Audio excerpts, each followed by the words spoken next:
The China movie Infernal Affairs was released in 2002.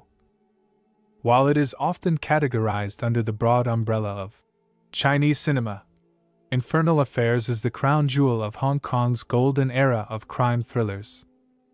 It didn't just save the local box office, it redefined the undercover genre so effectively that Martin Scorsese remade it as The Departed.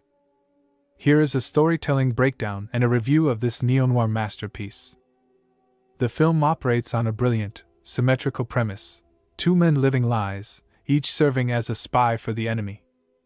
In the early 1990s, two young men begin their journeys on opposite sides of the law. Chen Wingyan, played by Tony Leung, was a stellar police academy cadet who is expelled as a ruse. In reality, he is sent deep undercover into the triads. Lau Kinming, played by Andy Lau, was a young, ambitious triad member sent by his boss, Sam, to infiltrate the police force and act as a mole. 10 years pass. Chin has become a hardened criminal in the eyes of the world, exhausted by a decade of violence and the fear of losing his true identity. His only link to sanity is Superintendent Wang, the only man who knows his real name. Lau, conversely, has become a star officer in the Organized Crime Bureau. He enjoys the respect and stability of his fake life and begins to wish it were real. During a botched drug bust, both the police and the triads realize they have a ghost in their ranks. The movie becomes a high-stakes race of cat and mouse where the two moles are tasked with finding each other. As the bodies pile up, including those of their respective mentors, the lines between good and bad blur until they face off on a skyscraper rooftop, not just for survival, but for the right to be the good guy. The Chinese title, Wu Jian Dao, refers to the lowest level of hell in Buddhism, the Vici, or continuous hell. The film posits that living a lie is a form of eternal suffering. Chen suffers because he is a good man forced to do evil. Lao suffers because he is a bad man who can never truly be good.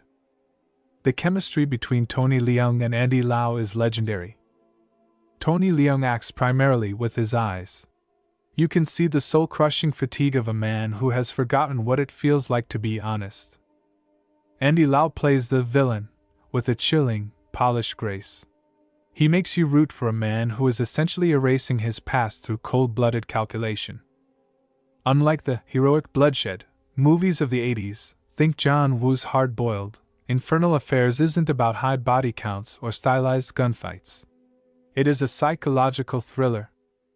The tension is derived from a vibrating cell phone on a desk, a Morse code tap on a window, or a shared glance in a hi-fi audio shop.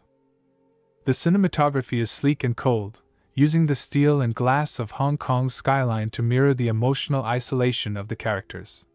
The editing is razor-sharp, keeping the complex double narrative easy to follow without ever losing momentum.